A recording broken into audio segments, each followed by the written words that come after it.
चीखो नहीं, भोजराज कंस का शासन है, नंद बाबा की जागी नहीं।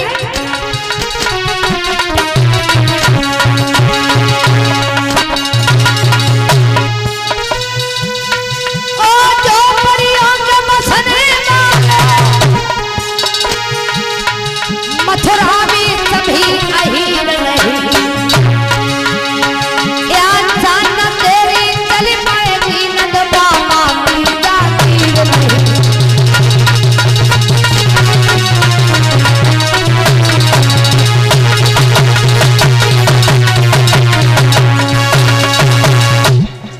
कहा या नंद बाबा की जागी नहीं है। भगवान कन्हैया ने तार से तमाचा दिया, धोबी जमीन पे गिर पड़ा और धोबी जो पोटलियों को लिए हुए थे फेंक फेंक करके भाग गए। अब ग्वाल वालों ने देखा वस्त्र बहुत सुंदर है। अब राजा महाराजन के वस्त्र कम देखे तो हते ना इस उल्टे सीधे पहनने लगे हैं कि जामे का पाजामा माना, पाजामा जामा बना लिया, साफे की साफा कर डाली, रूमाल कमर से बांध लिया। उल्टे सीधे वस्त्र पहनने लगे हैं। तो दर्जी आया, सभी के वस्त्र फिट गए, भगवान ने आशीर्वाद दिया, दर्जी वहां से चला जाता है। भगवान आगे बढ़े हैं तो क्या देखा कि सामने से देवी आ रही है। भगवान ने पूछा, मृग नैनी पिकबैनी कहाँ जा रही हैं आप, कौन है? कहा कि मैं कंस की दासी हूँ, कंस के तिलक करने के लिए जा रही हूँ। अच्छा, हमारे भी तिलक कर दोगी? बोले बिल्कुल। मनसुख बोले अच्छा बाके कोई छुए चना नाए चबे गो, पास कह रो मृग नैनी पिकबैनी है, हमारे पास में ना आ जाए ना, एक ही ठूसा में 2 किलोमीटर की रेंज पकड़ेगी। क्योंकि कुबिजा 3 जगह से टेढ़ी थी, बड़ी ही क्रूपवान थी। बोले कोई बात नहीं, तिलक तो हम करवा रहे हैं। अब कुबिजा भगवान के माथे तक नहीं पहुंच पा रही है। तो भगवान कन्हैया ने कुबिजा के पैर को दबाया, थोड़ी से हाथ लगाया, जैसे ही झटका दिया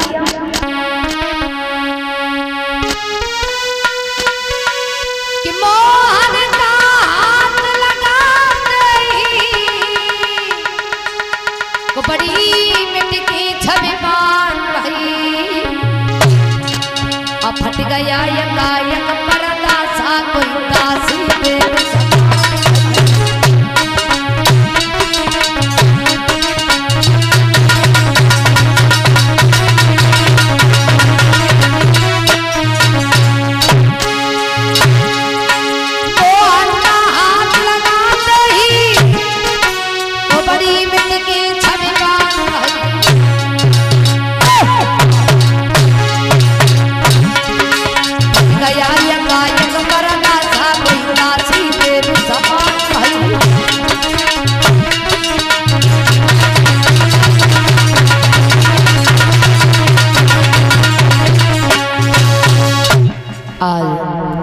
जैसे ही झटका दिया कुबिजा एकदम से देवी के समान सुंदर बन जाती है।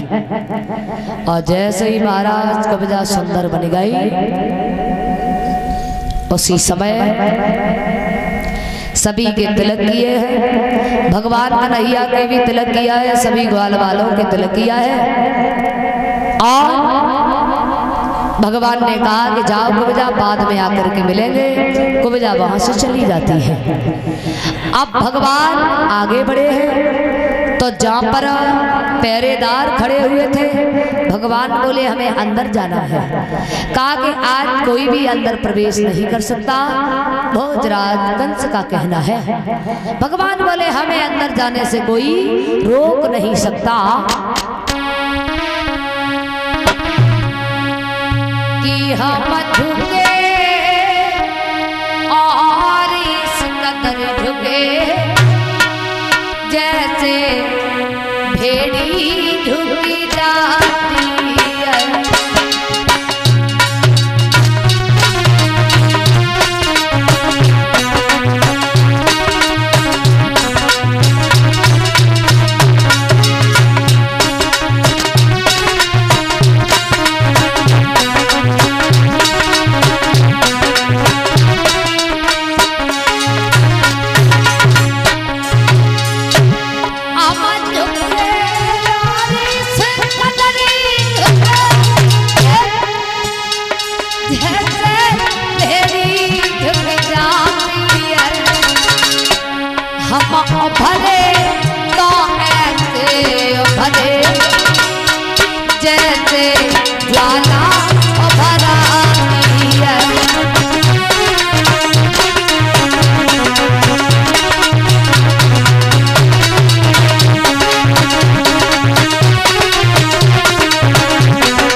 कंस राज के धनवा को घनश्याम था कनक दौलतिया।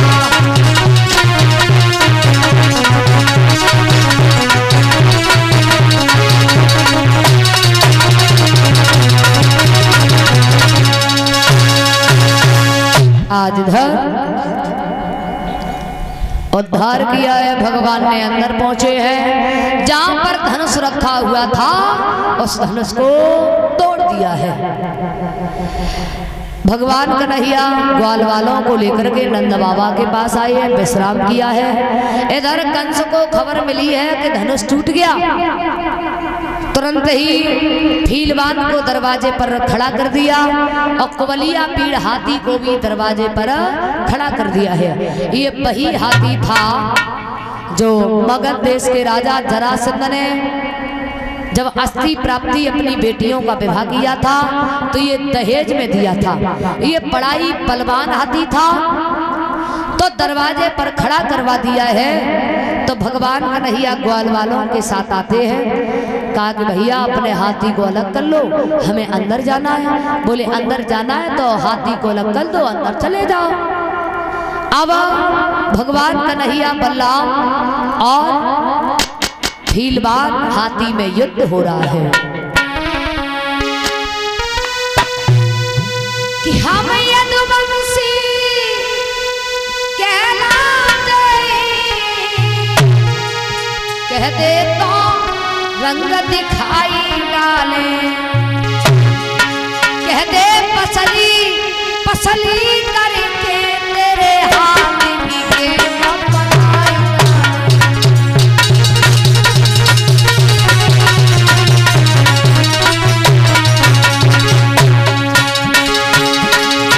अरे झूल पकड़ की जमीन पे मारो,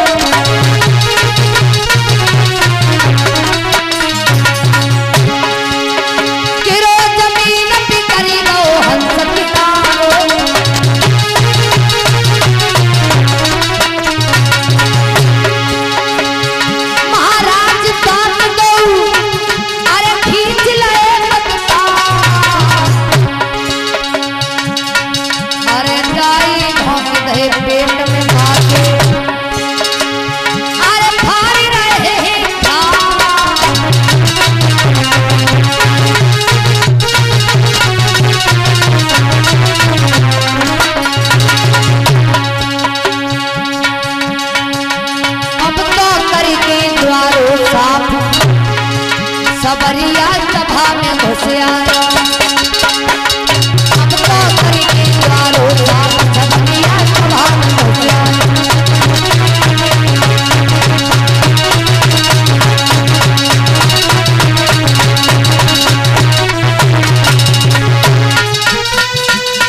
अरे सभा में घुस आया, भैया सभा में घुस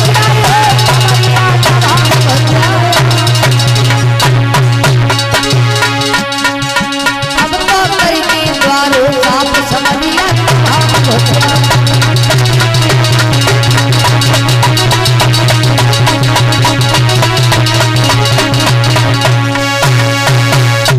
आज इधर उनका भी उद्धार किया है। भगवान अंदर पहुंचे हैं, संग चारूढ़ पहलवान खड़े हुए थे। कहा कि आपको हमसे भी युद्ध करना पड़ेगा। आज संग चारूढ़ पहलवानों से युद्ध हुआ, उनका भी उद्धार किया। भगवान अंदर पहुंचे हैं जहाँ कंस 100 फीट की ऊंचाई पर बैठा हुआ था।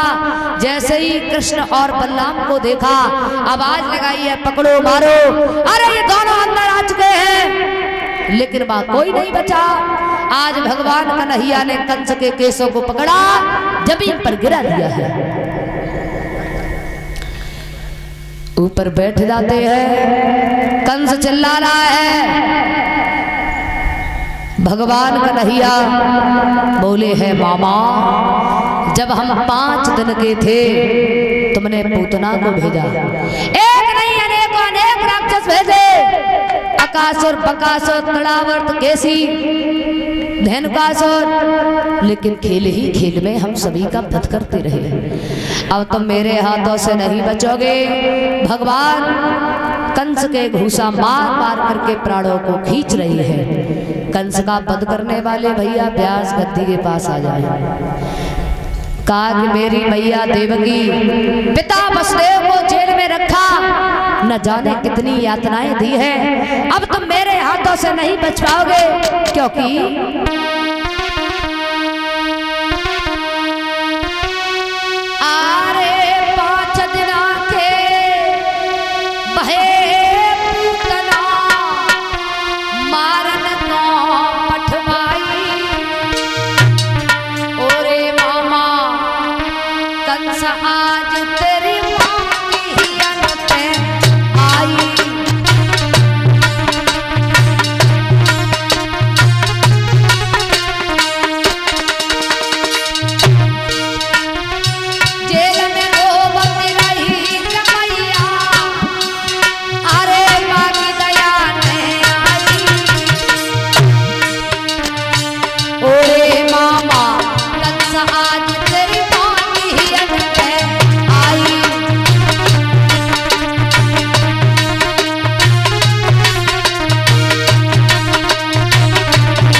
भगवान कन्हैया घूसा मार मार करके कंस के प्राणों को खींच रहे हैं। कंस चिल्ला रहा है। कंस का वध करने वाले भैया व्यास गद्दी के पास आ जाएं।